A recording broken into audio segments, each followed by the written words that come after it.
Hi, Rosemary. Thanks for joining us. Hi, Omar. Thanks for having me. It's fun to see your face. You too. All Good. right. I'm super excited to have you on the show. How you feeling today? Awesome. Super excited. It's, any way we can get out there in the world and help other people, it's truly a blessing. Good. I agree 100%. Yeah. All right. So, folks, today we have Rosemary O'Connor joining us on the SHAIR podcast. Rosemary is an author, speaker, a certified life and addiction coach. Rosemary is a consultant for Hazelden Betty Ford Foundation and a leading pioneer, expert, and spokesperson on mothers, children, and addiction.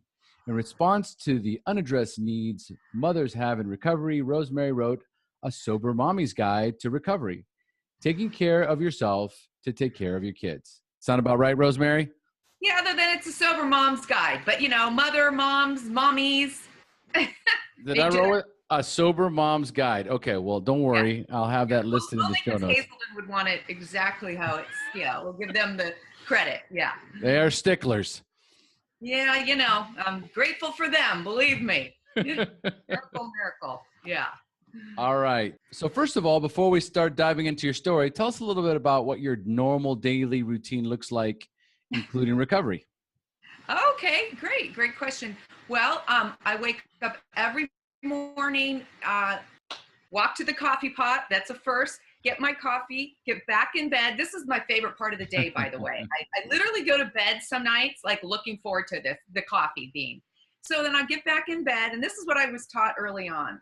Not the coffee, but I open one of my spiritual readings, and I read it and I reflect on it. Currently, I'm reading God Calling. I love that. And yeah, I'll read it a couple minutes and then kind of go inward, meditate. Some days I do some writing on it, journaling. So that's always what starts the day. Every day of mine, because I do so many different things, every day is definitely different. So about 3 to 4 times a week, I like to get up and do some sort of exercise. Then I'm either on the computer, writing my blogs or my second book, or I do a lot of writing for Hazelden, or I have a coaching client. Then all the miscellaneous things we've got to do. And in the evening, I have a 5:30 AA meeting I go to. And then, have coffee or lunch with friends or a client and hit the pillow, grateful for another day sober. I like your daily routine. Yeah, it's great. Sometimes I go, now on the weekends, of course, it's a little different, trying to have fun with some friends and, maybe go on a hike with friends or something. But, Monday through Friday, it's pretty much that. Again, it's, I like that it's always different. And,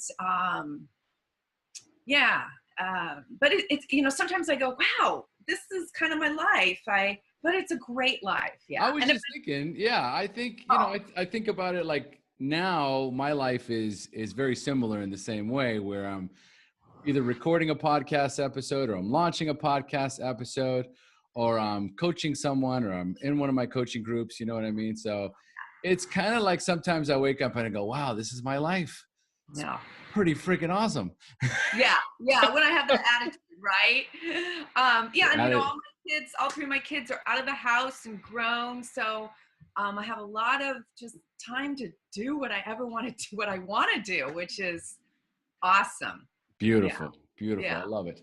All right. So tell us a little bit about your spiritual routine. How do you maintain your conscious contact with your higher power, the God of your understanding?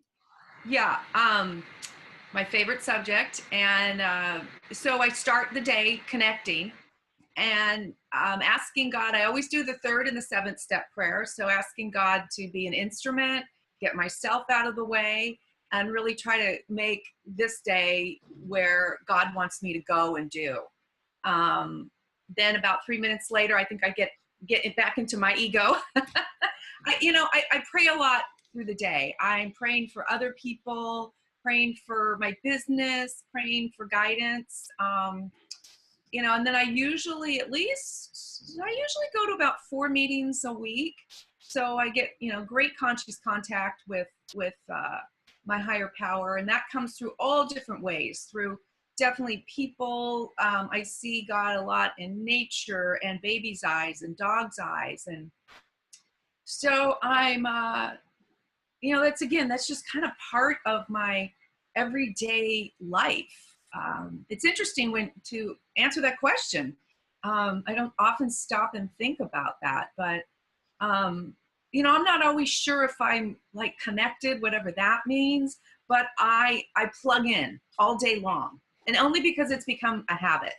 And, sometimes a lot of my seeking a higher power my prayers have sounded like, what the F are you thinking? Like, really bad idea. Or like, no more, had enough. I've had like, I am not praying all day long. And all day long, I'm telling God why I'm not praying. Yeah, which is just talking. Which is maintaining that conscious contact. I guess so. Because sometimes I think I'm not connected. But, if I just connect. And my hardest part about it is sitting back and listening and getting quiet. That's the toughest part for all of us. I guess so. Yeah, I'm not unique, huh? No. Thank goodness for that. None of us are. I know. All right. So how much clean time do you have, and when is your anniversary date? My anniversary date is November 13th, 1999. So last November, I celebrated 18 years. Woohoo! Yeah, freaking miracle. Yeah. Daily drinker. Did not want to stop drinking. Still doing 4 meetings a week, huh? Oh yeah, I do all the same things I was taught to do. I'm very clear that I wake up every single day with chronic alcoholism, and chronic addict. No matter, I'm always trying to reach for something.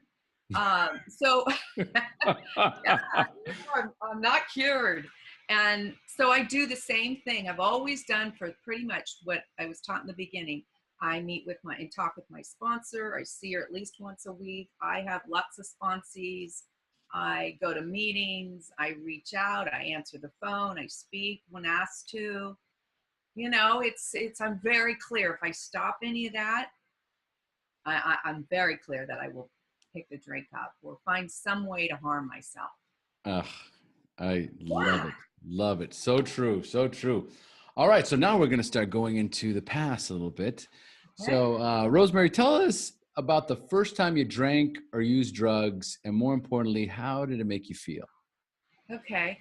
Well, if I can think back far enough, and it's probably only because there's lots of pictures of me, like, sitting on my dad's lap. There's a lot of them, like taking a sip of his beer, smoking a cigar. We just, wanted to be like dad. I grew up Irish Catholic. It wasn't like they were trying to get the kids drunk. I don't think that, but I do remember my parents having, lots of dinner parties, and I would sneak and go have a sip of the wine or probably a sip of whatever. And I think back then, I don't remember the effect, but what I do remember is the first time my real intentional drink is I was 16. I was in high school.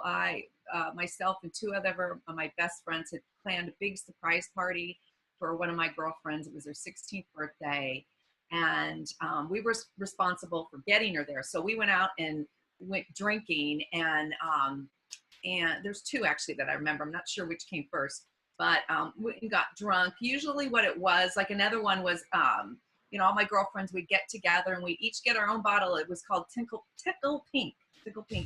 And it was, screw off top. It was 99 cents. And, pretty much this is how my drinking went. Drink the whole bottle. I lived in Southern California. We'd go roller skating up and down the boardwalk in Newport Beach. Basically, fall down, throw up, get back up, and think that was a lot of fun. So it does sound like fun, actually. Well, yeah, it was a lot of fun. It was giggling with the girlfriend. Yep.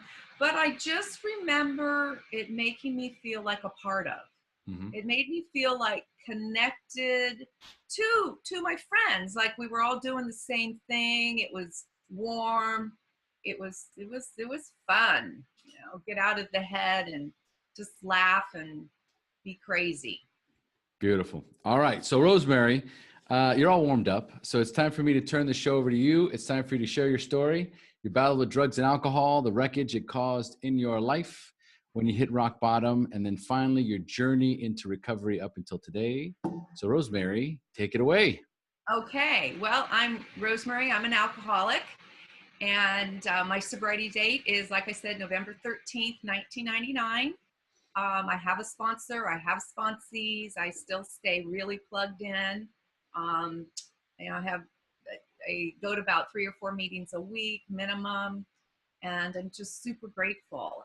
I started drinking, like I said, I was in high school, and went skiing with the or roller skating with the girlfriends, drank the whole bottle, fell down, laughed, threw up, blacked out, and got back up and couldn't wait to do it again.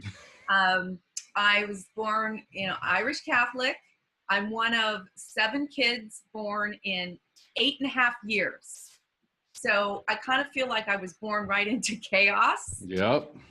Still wonderful, loving parents. They're still married. They're celebrating, this week, 60 years. Wow. Yeah, I know, miracle. And, they taught me right from wrong. I had a really privileged upbringing. And although, I was the third, and so I was always the kind of boisterous one, and kind of just the 2 older sisters were, straight A students and quiet, and I was nothing like that. So, yeah. And so, my dad really worked hard to keep us all in line, and can you imagine? So, and Irish Catholic, let's just say I'm talking about my alcoholism, but I come from a long legacy of high function alcoholics, and very loving and giving. And like, if you meet my parents today, or my family, just so grateful. I mean, they are amazing people.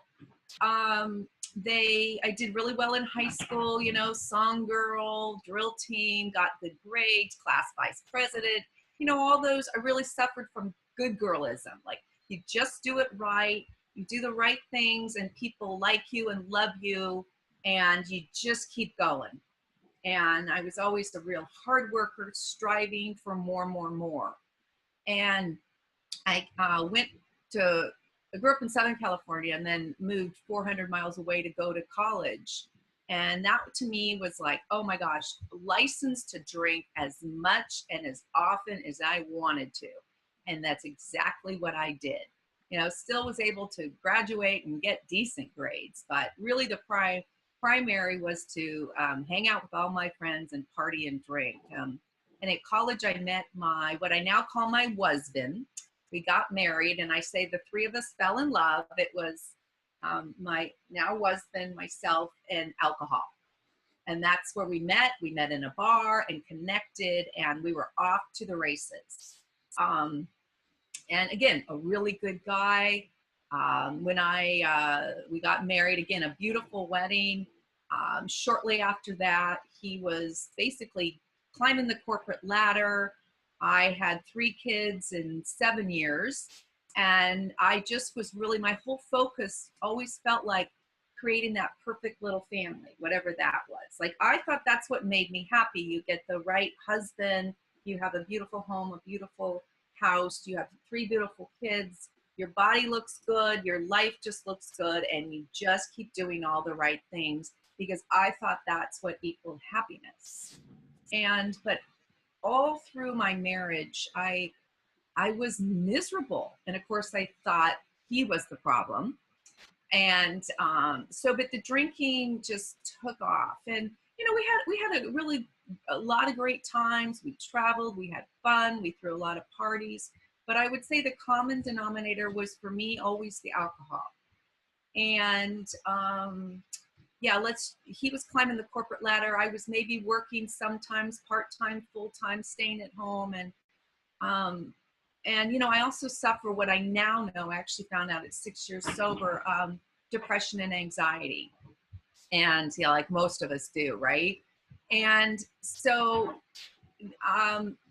in my alcoholism, again, I thought I had the wrong man. So I went out and did what good girl Irish Catholics don't do, and I had an affair. And yeah.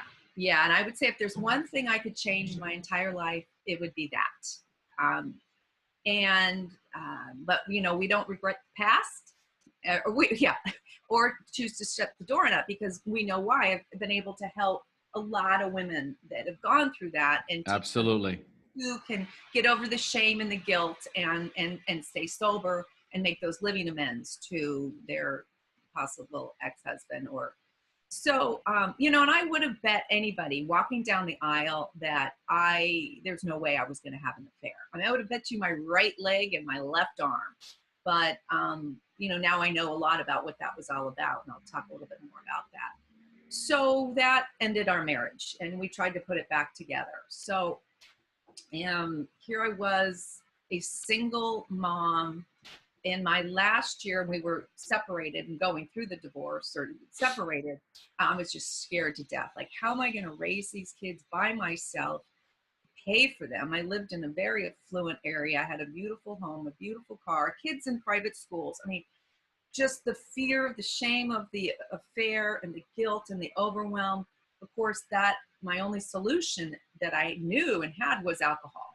So basically, my last year of drinking, as a lot of us women do, we go down quick and hard when the alcoholism progresses. I was 37 years old. And long story short, I was blacking out a lot, ending up in places, I'd never want my daughter to end up.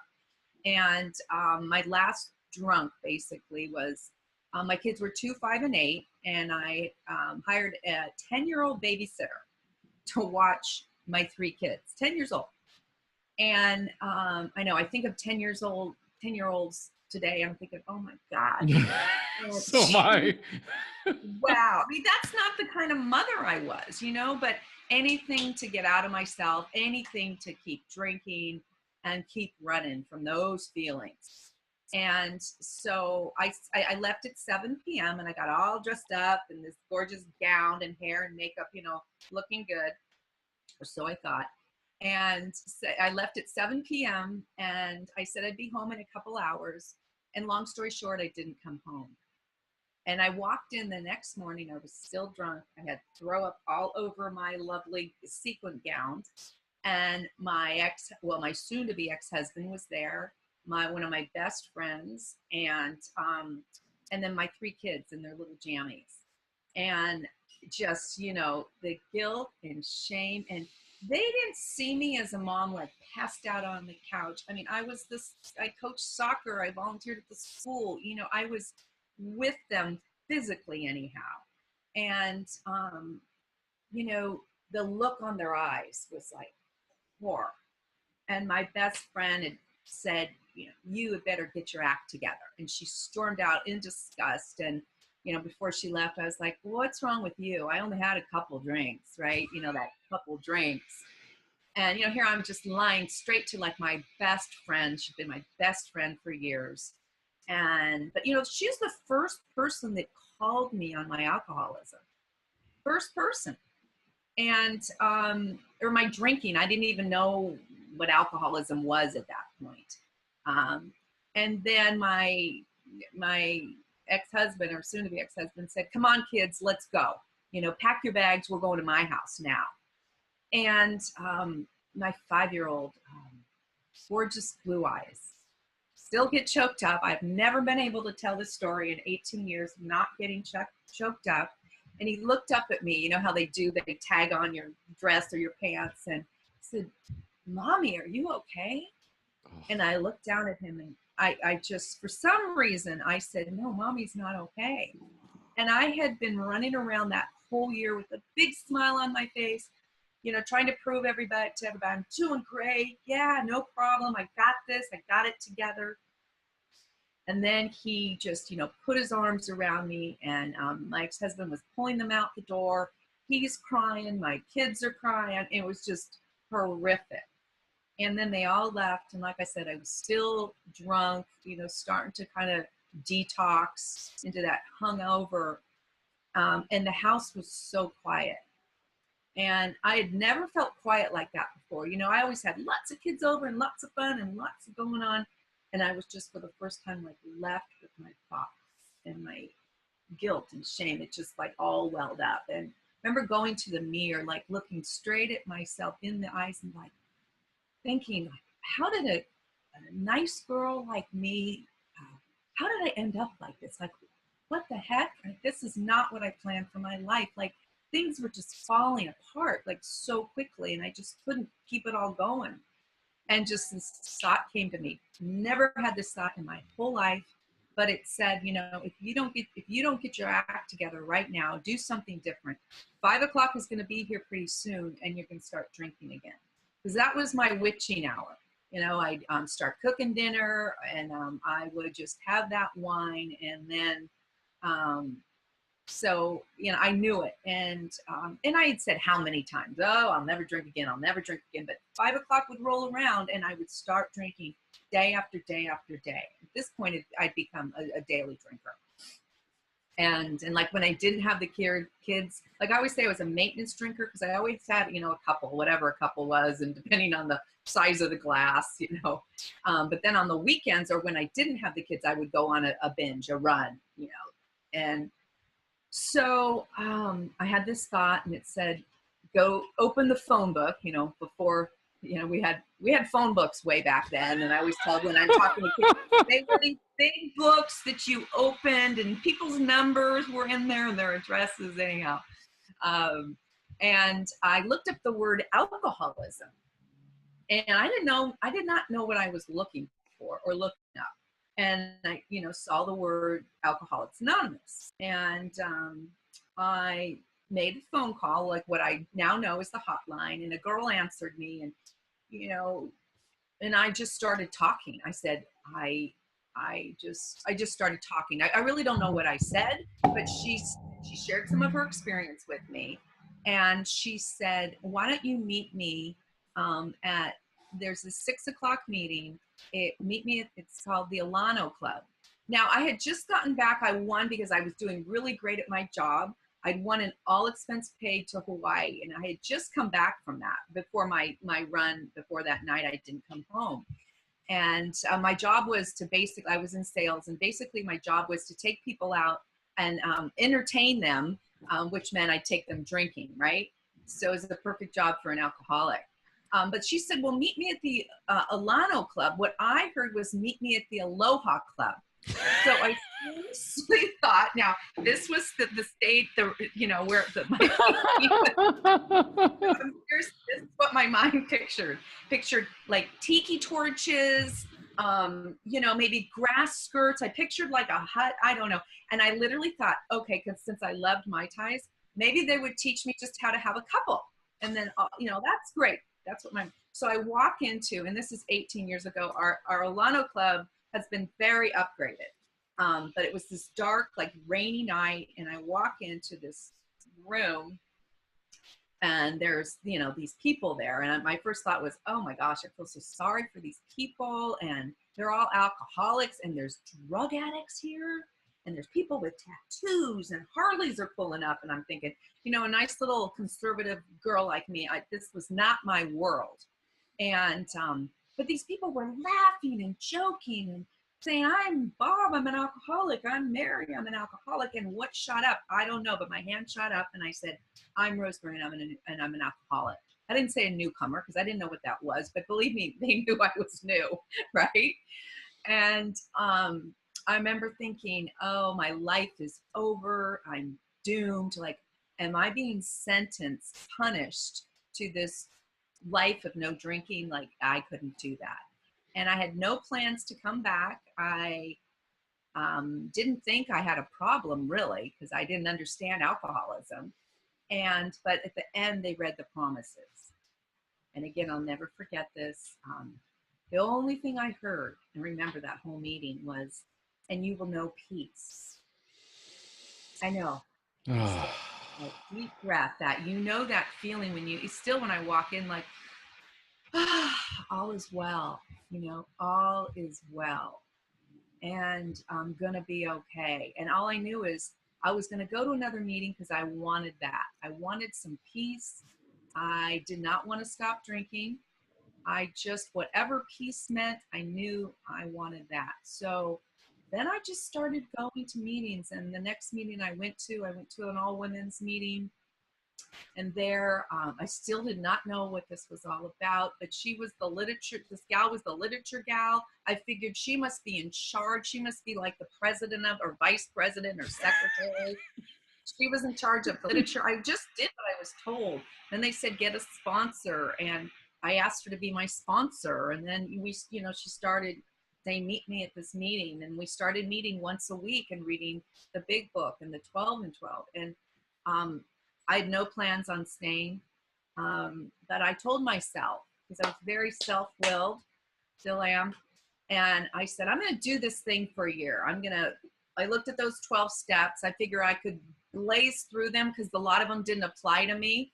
I wasn't going to have to do the fourth step because it was all everybody else's fault. And I was just so nice and kind and loving and, all these things. I thought I'm just going to race through, but I'll give it a year. And at the end of the year, I'm going to throw a big party, champagne, have a big party and say, hey, I did it. I did it for a whole year. Didn't drink. But anyhow, as you know, life got better.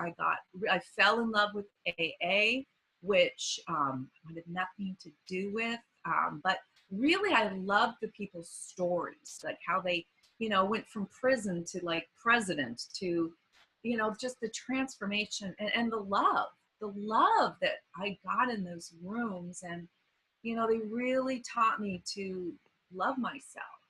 They loved me, like I said, till I learned to love myself. And then I started sponsoring women and, just got like as involved as I am still today. And gosh, now to talk about recovery, I've been sober over 18 years and so much life has happened, of course. And, I've been able to raise these 3 beautiful children. They're all adults now. And, I always like to talk about the gifts of recovery. That ex-husband that I cheated on and I hated and I thought it was all his fault.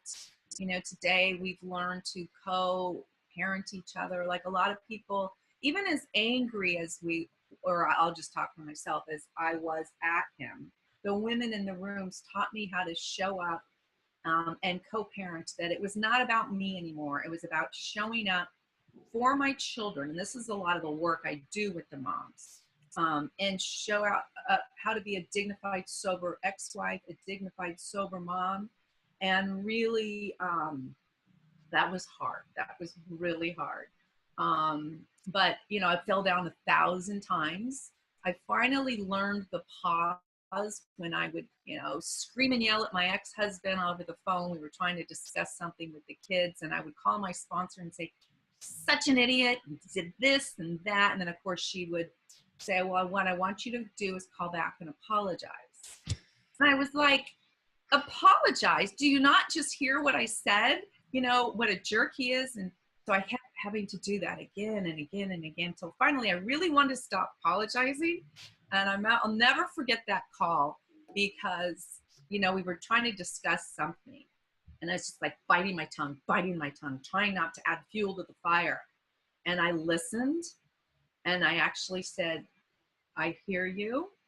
And then I said, is there anything else you want to say? Believe me, this took me probably a year. Oh, yeah. And I'm sure he was thinking, who is this on the other end of the line? What have you done with my crazy ex-wife? And then he was like, no, I've said it all. And would you mind listening to what I have to say? He listened. And then I said, I don't have anything else to say. Do you have anything to say? And then I just ended it with like, well, I guess we're, going to differ on this.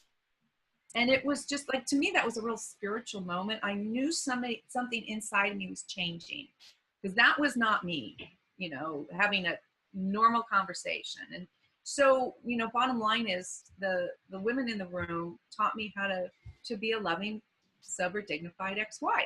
And, then he started seeing this new woman that I hated.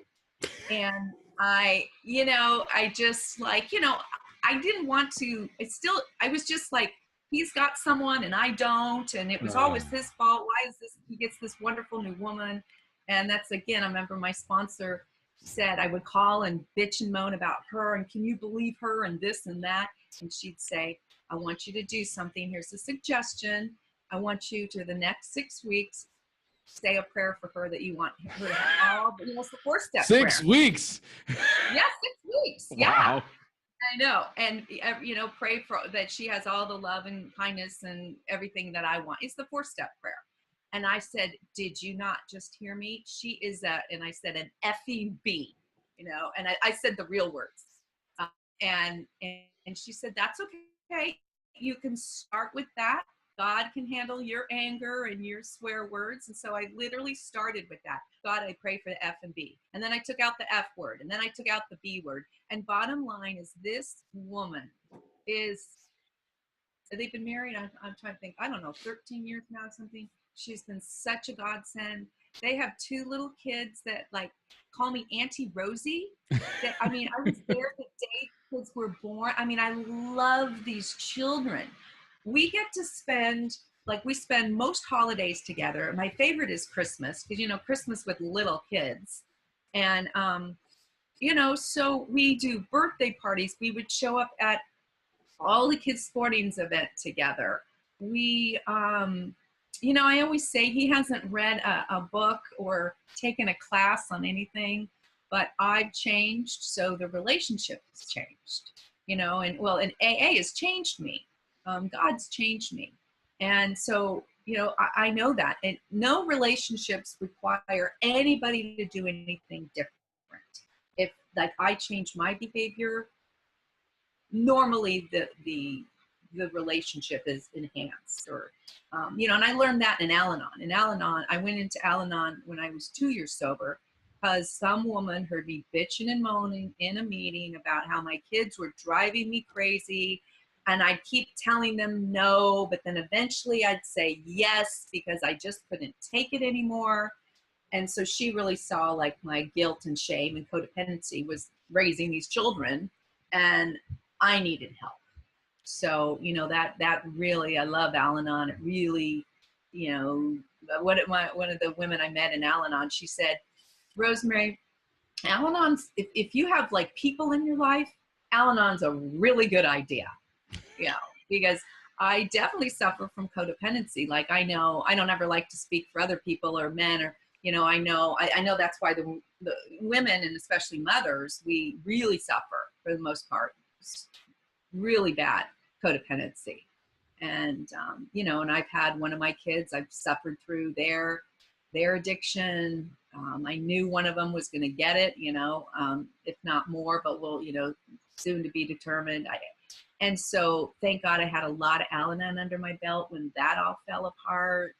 I've had my heart broken in recovery. I've broken hearts. I've had some beautiful homes, and I've lost a beautiful home due to my, overspending. So thank God for Debtors Anonymous.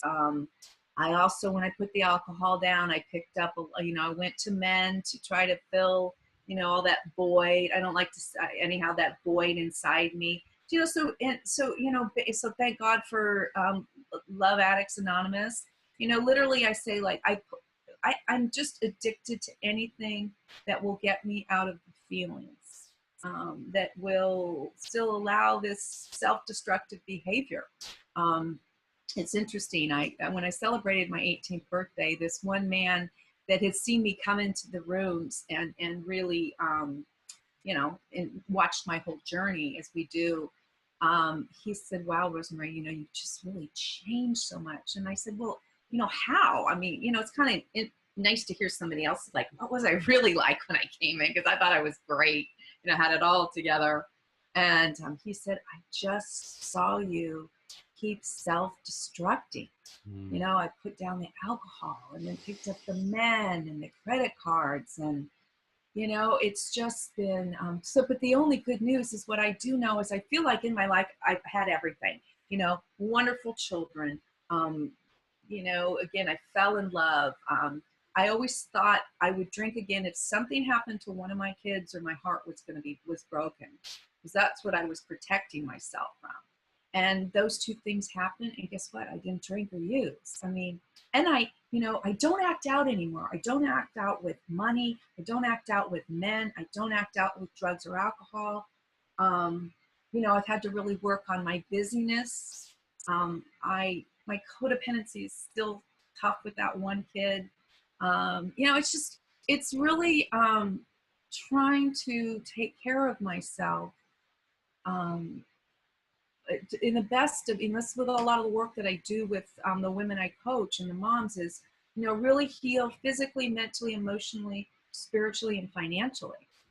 And that's really the work that a lot of the work that I've done. And I have to say, my life is so much better in all those areas.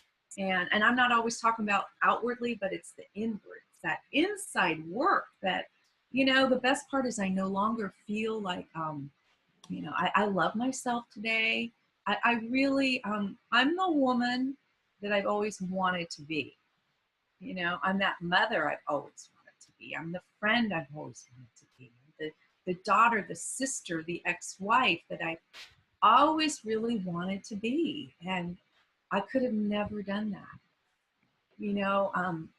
AA has given me, I've traveled to Europe by myself a couple of different times. I've taken myself to Hawaii. All these things I was really trying to, be with myself and not have to go to the men. I've, traveled a lot on my own to learn to be by myself and enjoy my company, my own company. I opened my own business. That was always like a dream I've had. And Hazelden published my book. I didn't think I was a writer and author, nor did I think, Hazelden was going to publish my book. These things happen in AA. They happen in recovery. And I did all of this, everything I'm saying, I did this full of fear. But women walked me through every little step of the way. That's another thing I've learned how to do is I've learned to ask for help. Like, I really know that my ideas first thought wrong, and I have to still try, check out my great ideas. It's led me on this journey to, really my focus, as these days is really helping sober moms. And that was the whole reason for the book. I thought, if this can help one mom, my work was done. Again, with the Sober Moms community I've built on Facebook, or my new Sober Moms Guide, sobermomsguide.com for, I've built a lot of tools just to help sober moms, whether they're in recovery or seeking recovery or relapsing. And that's in recovery for anything that I've had an experience with. And it's been a lot. So yeah, what else to say? I'm grateful. It's not always easy, but, it's, to me, recovery is like just having another response to either fear, shame, guilt, overwhelm. Like, it kind of just, instead of like stay in whatever the it is for a long, long time, it's like, no, boom, I can just get right back on track. I always say it's not how many times we fall down, it's how many times we get back up. And, I have like, I was just, my God, I'm gonna get choked up again. I'm moving this week, and I'm moving to make living amends to my mom and dad. I'm going back home after 37 years. Wow. I left at 19. Yeah, I left at 19. And, they're having some real health issues. And I want to be there and help them. But guess what? It's also living amends to me. I want to spend that time with them. And I can work wherever I want. My kids are all grown and out of the house. But so some people threw me a going away party, AA. And that was yesterday. And there were so many people there. I'm now I'm really crying, just the love, love that, and these people have changed my life. They've just given me that life beyond my wildest dreams. And, doesn't get better than that. It does, actually. Well, yeah, you're right. That's the Right. thing. And the reason why I say that is because I joke with my wife all the time about that. Because we Yeah. say, doesn't get much better than this. And then, but we know it does. It It does. It always does. does. You know, It I've been married for 4 years now. And each year it gets better.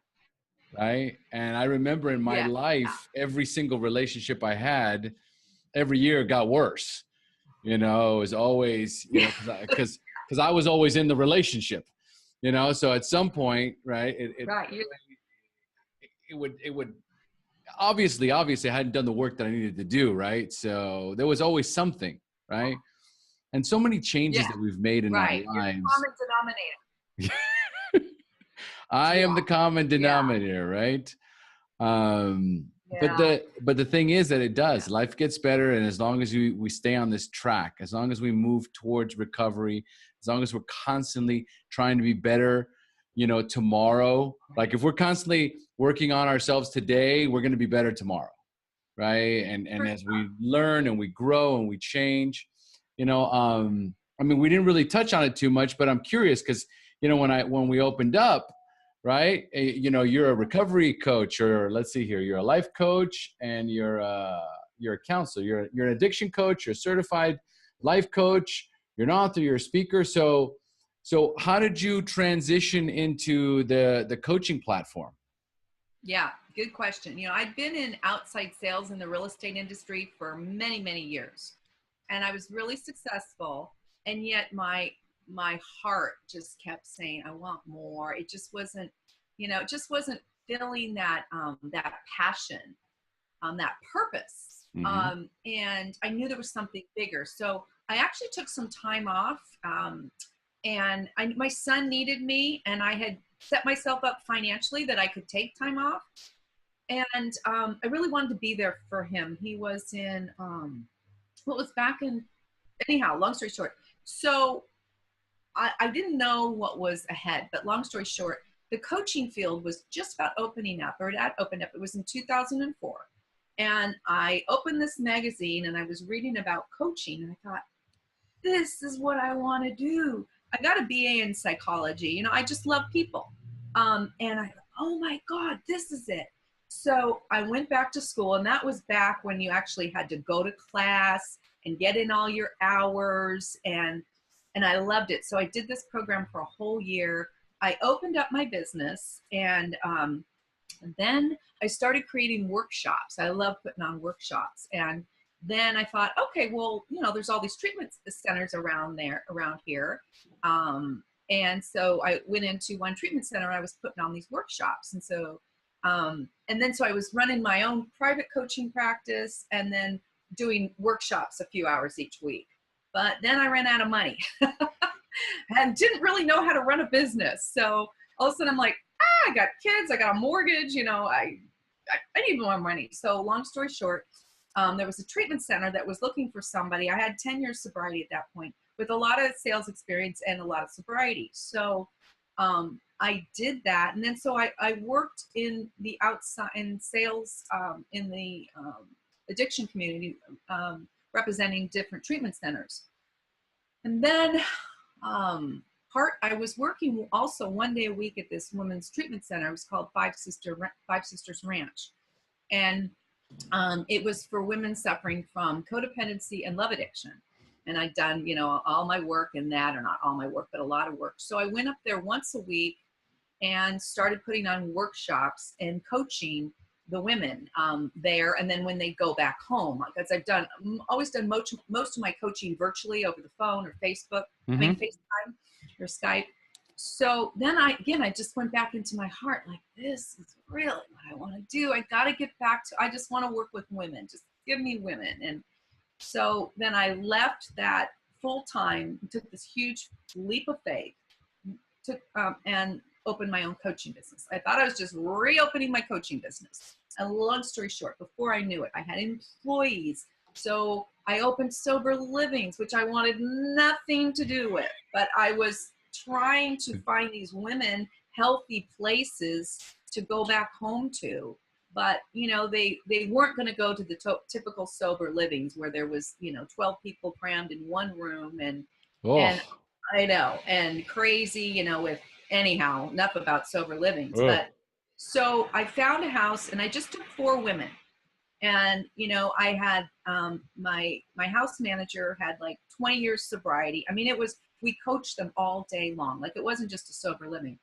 Long story short, then there was, oh, can you sober companion me home? So I was hiring sober companions and sober. I mean, my business took off so quickly. Like, I mean, yeah, I mean, I made more money than I could even imagine. But then then just things fell apart again, long story short. And Hazelden kept coming to me because I'd worked for them before. Hey, would you come back? Would you just do outreach? The reason I'd left them before, I love Hazelden, I still refer them, but I was traveling to 5 states and my son was just entering high school. He was my youngest. And I'd said to him, I was offered this position locally to, manage their sales team. And I said, what do you think? He says, only thing he said is, Mom, will you be home more? And I'm like, done deal. Didn't matter how much money or anything. So I took that job. Long story short, I'm off track here. But I ended up going back to work for Hazelden. And they said, you can keep your coaching practice. You can still do speaking engagements. And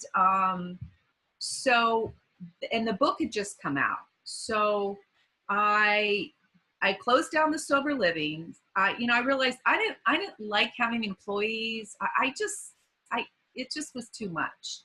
Sober living, you work 24/7. And when they made me this offer, will you come back and just do the outreach here in the Bay Area, very small territory. You can do your speaking engagements. You can do your coaching. I thought, that's what I want. And now, just recently, so I was with them for another 2 years and still doing my coaching practice and in speaking a lot. And then I was developing this new sober moms community. And I suffer from workaholism. Can you tell? No. And there's a lot of ADD. I'm still my own worst enemy. So recently, now just full-time, just me again. So, because I'm, really what I'm wanting to do is build these online classes for sober moms and do speaking engagements. So, and then when I gave my notice to Hazelden, they said, well, would you work part-time doing this job? I'm like, you can't do this job part-time. But then they pulled publishing and then sales department and marketing. So basically I am on contract with them to do all the things I love to do. Speaking engagements, blogging, writing articles, interviews. I mean, it's like all up, again, I stepped out that leap of faith, not thinking that they were going to, it's just like, it does get better, it does get better and better.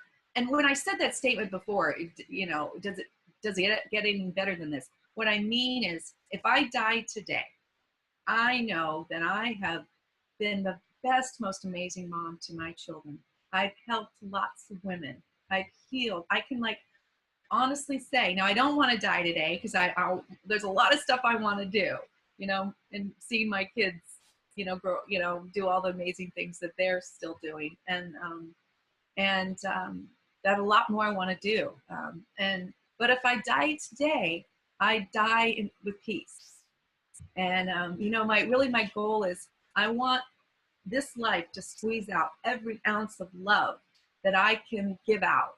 And that to me is when my life, I'll be ready to go. Yeah.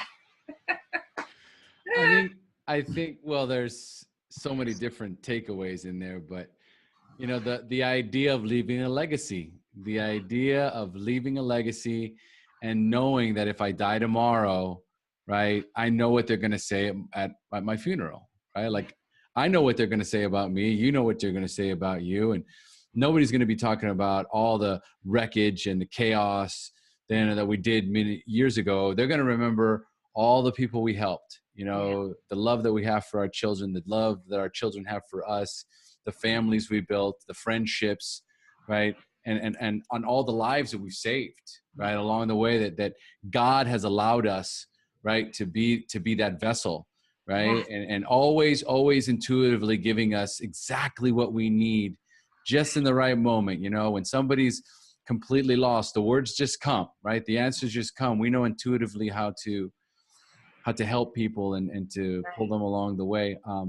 And also a big takeaway too is that, you know, you probably said, long story short, probably 30 times, Oh no. which means that there was just this constant breaks in thoughts, because there was these breaks in moments.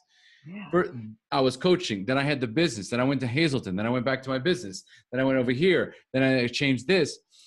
And it's never just linear, right? It never just kind of is, right? You know, the overnight success is an overnight success. It took 40 years in the making, took 50 years in the making, took how many years it took us to get there. You know, once we get to that point where people look at us and go, wow, what an amazing life you had. And you say, yes, I do have an amazing life, right? And I go, and it took a lot of work to get here. Oh yeah. And a lot of it is making mistakes and making mistakes and making more mistakes, and then looking forward to mistakes and failing, and then failing again, and then looking forward to failing, because it's that journey of learning and discovering. Guess what we get to do with all that? Yeah. All the mistakes and all the failures we've overcome, we get to coach people on how to overcome it, right? That's how we launch our I'm business. no longer afraid to make a mistake. You know, I know when I opened my business the first time, I said, you know what? The first thing I thought is, I'm going to give myself permission to make a lot of mistakes. You know, because that's something I'm healing from, is the perfectionism. Yes. I don't, you know, thank God I don't have to live that way anymore. That's another thing I learned in recovery. But you also said about, you know, the legacy. I feel really good that we get to break the legacy of, you know, alcoholism and addiction for generations to come. We get, like I've shown and you've shown, you know, your family a different way of being. Like I've thrown lots of I used to always throw great, huge New Year's Eve parties. So my kids used to see that, you know, you can do this, you can have fun without drinking. I mean, we would get crazy dancing and staying up all night and having a ball. Like, you don't need alcohol or drugs to have a good time. And that's what I was really afraid of. Like, oh, I'm not going to have a good time anymore. You know? Yeah. No, absolutely. Absolutely. And, you know, I recognize that, like in the beginning we were talking, there was this emphasis on perfectionism and an emphasis on guilt and shame, right? This is something that it doesn't come from us. This doesn't come from us. It's a lineage that's passed on from our great-grandparents to our grandparents to our parents. And then there we are, right? There is this expectation. Plus your sisters are 4.0 students, right? So they're the perfect student. Perfect. Yep. Yep. They get love because they're a 4.0 perfect student, which means I need to be a perfect student. I need to be perfect. And if I can't be a 4.0 student, then I better be perfect everywhere else. I better look perfect and sound perfect and sit perfect. Right. And it's absolutely an unattainable, you know, mindset or lifestyle, which will lead ultimately to drinking. Right. And for sure. Because if I don't do it right, I'm not lovable. I'm not okay. Therefore, I'm wounded. I'm bad. I'm wrong. I remember, you know, my oldest, my daughter, she's works really hard too. And she's always a really good student, but worked really hard for her grades. And when she was in college, I'll never forget, she called me and she was crying because she got a C, you know? And I said, honey, and I think, you know, and I said, honey, I want you to go out and celebrate your C. Celebrate your C, you know, that, you know, and God, that's okay. Go get another C. Jesus, you're in college, you know, and you're working and you're doing a good job. And I just remember that sense of relief that, you know, that came to her. So, you know, again, we passed that down, like you just said.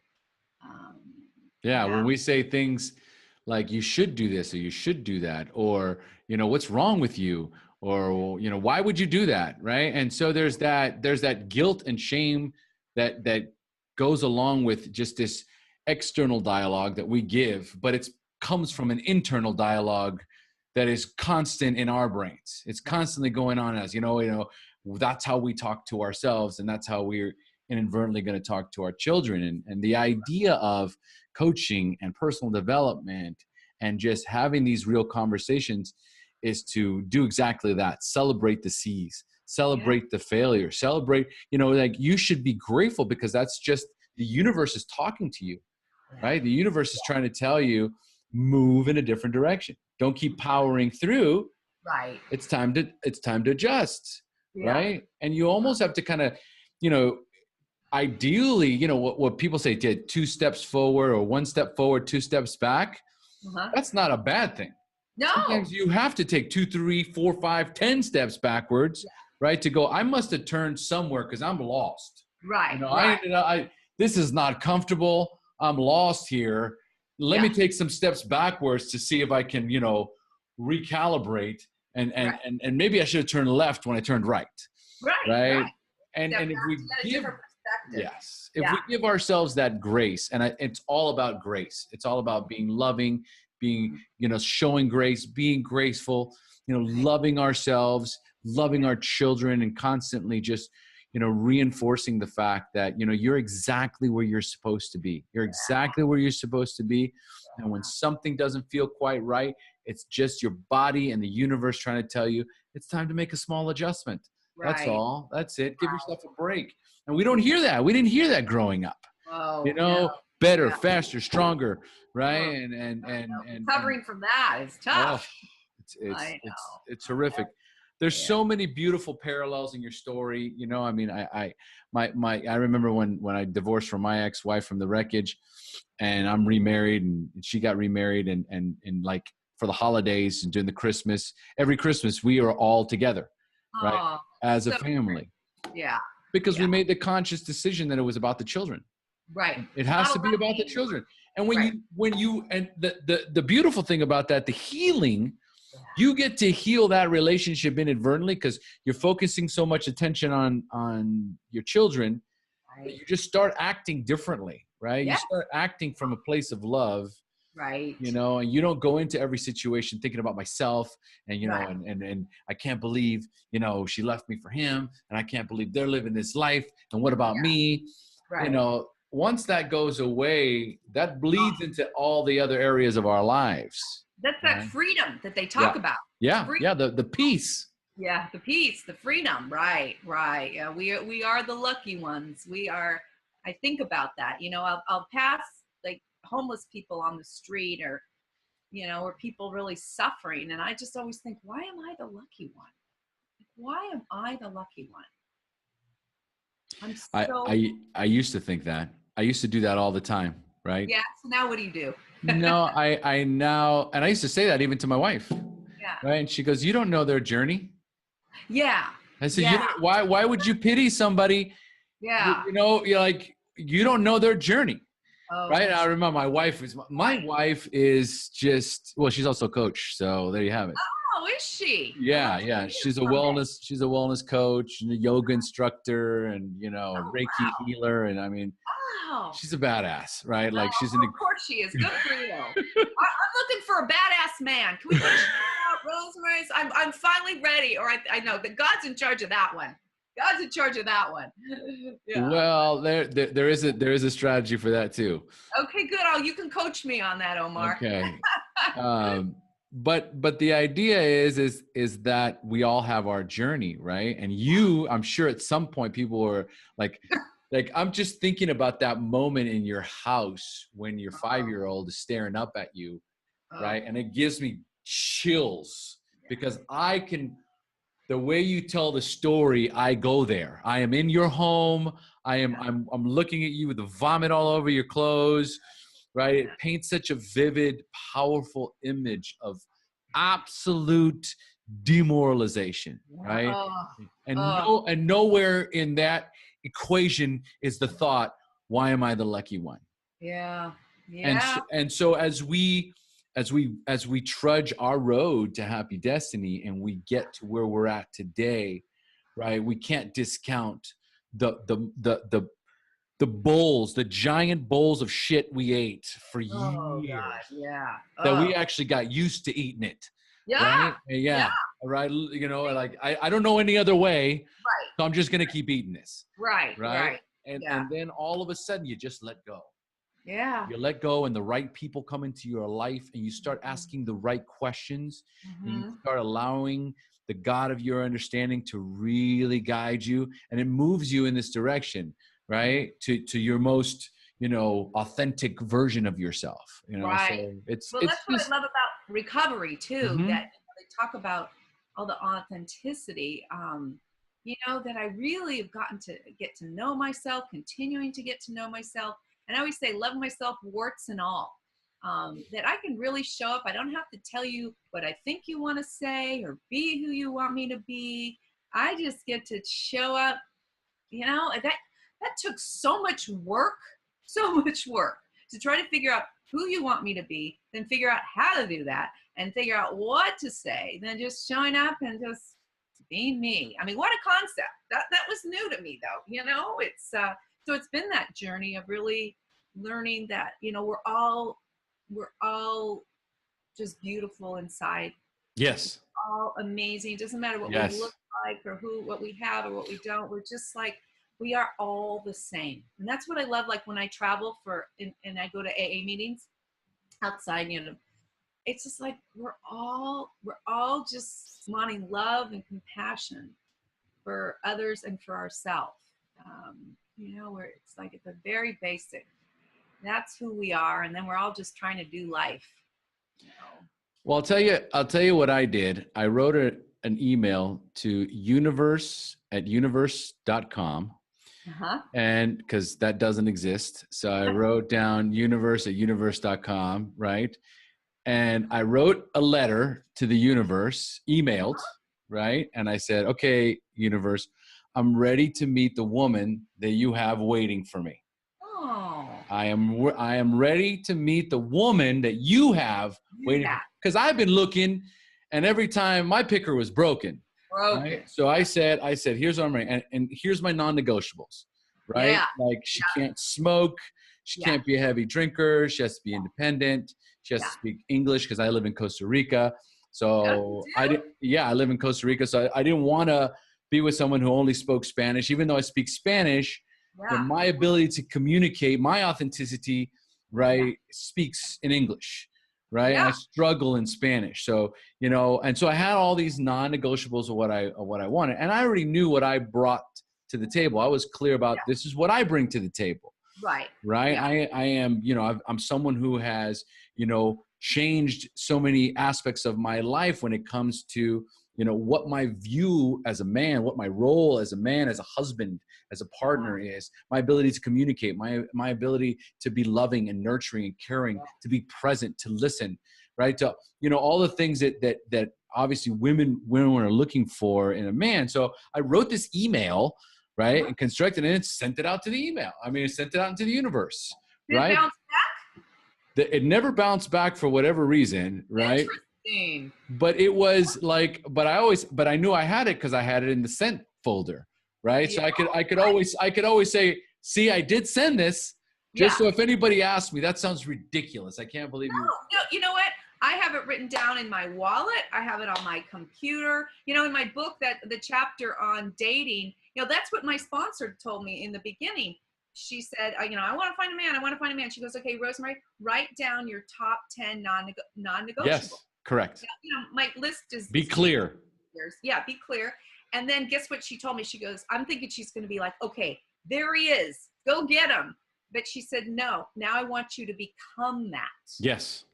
And I have to say, I am my list. So I feel like he's coming. I want to say also in God's timing, but I will try your email. Again, I just am clear. I don't want my will. I'm really clear on that. I really don't want my will on anything. So let me just ask you real quick. Was your wife what you expected? Let me tell you something. I'll tell you, it took me 10 years to find her. Okay. Like I was 10 years clean when I found her. Yeah. Right? Okay. And I met her at a birthday party. Uh-huh. And I had all my non-negotiables written down.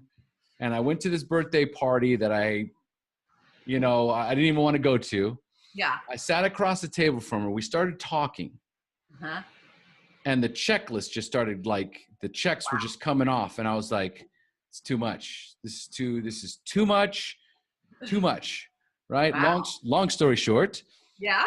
3 months later, I asked her to marry me and she said yes. Oh my gosh. Wow. So it worked like, Yeah. like it was eerie how, but Wow. she had also written a list. Ooh. So see, that guy's still writing the list. He's there. But once you know what, I really know, and we'll see. You know how I knew intuitively about that book. Mm-hmm. And here's what's really weird, and I would have never told this to anybody because it sounds like ego. I knew Hazelden was going to publish it. Mm. And again, that wasn't an ego thing. And then this is another interesting thing. I wrote my second book, my proposal. They accepted it. But I said to my my writing coach, I said, you know what though? They're not going to be the one that publishes it. And she said, they've already accepted it. I said, I just intuitively know. Long story short, things fell out and they're not, they pulled the contract. Really? Yeah. No, it's, it's all good. It's all good. It wasn't all good in the beginning, but yeah. Long story short, they switched editors. Okay. And it just, and again, a lot of it, I have to say, was my ego got in the way. Let's just say that's probably what it all was. But yeah, I knew. It's just weird. And like this guy, he's like, I can feel him. And I'm not going out and finding, this. It's just that intuitive knowing. So well, I didn't mention that part too, what your sponsor says, right? Yeah. Once you've there's non-negotiables and there's also qualities, right? Yeah. So there's the qualities that you're looking for in a man, Yeah. right? Like kind, generous, financially, independent, like that's a quality, yeah. let's not, cause sometimes I've coached people and I'm like, don't put this at the bottom. Yeah. Okay. Do not put this at the bottom. Right? No. Put this one at the top, right? Let's be clear. Yeah. It's really great if they have a lot of money. I just want them to be responsible. That's it. It's I've had to learn, but if there's a lot more money out, that's good too. I like to use the word financial independence. Yeah, right? exactly. Well, that's that's one of the things we learn in AA, to be, where all of our meetings, we're financially self-supporting. Correct. Right. Yeah. So then there's those, and then loving and kind and good listener and gentle and kind and loving. And most of the time, women intuitively have that nature, right? But if you don't, and you're expecting someone else, right, to have a quality that you don't, then, there's going to be, be clear that whatever you're looking for, you're able to bring that to the table as well. Right. And let the manifesting begin. Right. Exactly. Yeah. That's great. Oh, and you guys have kids too, don't you? I have a daughter from my first marriage. Oh, okay. Yeah. Right. It was 14. My wife and I, that was another thing. I didn't want to have any more kids because I was already in my 40s. Oh God, no. So that was a non-negotiable, right? Yeah. So she was. Sure. So we were the same age. She's 42 and I'm 40. We're 2 weeks apart. Oh, yeah. And I said, so what about kids? And she goes, no, that ship has sailed. And I'm like, check, please. Oh, yeah. Now we're talking. This is like we're set here. Yeah. Okay. I'm gonna ask her to marry me before she changes her mind. Great. That's great. All right, so Rosemary, let's start closing up. And the way I like to close up is for the newcomers. So I'm going to ask you 5 questions about your early recovery, and I want you to respond with inspiring answers you can share with our newcomers. Are you ready? I'm ready. All right. So number 1, what was keeping you from getting clean or staying clean when you first got introduced to recovery? Well, first of all, I didn't know I was an alcoholic. Mhm. I did not know what alcoholism was. Like, I had a beautiful home. I had a gorgeous car, 3 beautiful kids. I had a job. I thought that the alcoholic was, the guy in the trench coat on the park bench with the bottle in a paper bag. I knew nothing about alcoholism. So that, and I know that, because of course I had the thoughts 1,000 times, I'm never going to drink again. I'm never going to drink again. I'm never going to drink again. But like I said, 5 o'clock would roll around, and the stress of the day and the fears, it was just that I had to have the drink. It was just like the only tool I had to just chill out. So, yeah. It was my only coping skill. Yeah. My only coping skill and denial. Totally. Yeah. And I have to say denial, but yes, denial. And I really didn't know of alcoholism. I didn't understand it. Yeah. No, Yeah. there's Go ahead. What? No, there is that slight, difference between, denial, right? Pushing the idea away of, denying that I'm an alcoholic. And then the idea that I don't even understand the term alcoholism, right? Like, how does that even apply to me? Right. Yeah. So there is also that element in just not knowing. Right. And I work with a lot of women like that. That's where they start. Like, a lot of women, like, I don't think I have a problem. Like, I remember arguing with my sponsor at first, like, because I said, well, there are some days I could have a couple, or maybe there was some days. Yeah. But she said, and then there were some days she said, okay, so Rosemary, when you wake up in the morning, do you know if it's going to be a 0 drink day, a 2 drink day, 10 drink day? I'm like, no, I don't know. And she's like, you know what? Then it's choosing you. It's got you. And then she said, write down your last 10 drunks. And it was kind of like, oh, well, I just thought this, and then I ended up going here, and then I ended up there. Like, I didn't know what was going to happen when I put alcohol in me. I couldn't, there was no guarantee what was going to happen. No, Yeah. Absolutely. Absolutely. All right. So number 2, at what point did you have a spiritual awakening, that aha moment in recovery when you accepted that you were powerless over drugs and alcohol, but for the first time had developed the hope that you could recover? Yeah, I think it was when I was writing that first step, that where I really saw, when she had me write that, my last 10 drunks. And then when I realized that, my life was getting so much better, and I really paid attention to other people. You would watch those, maybe I had a month, but then that person with 1 day would come in, and I would see their life totally transforming in a month. And like, oh, and it's happening. It's that I saw it happening, and that's what I wanted. I wanted my life to be different, and it's happening for them. I'll give this a try. But it was this gradual, like, kind of like, before I knew it, I'm like, wow, I'm sober.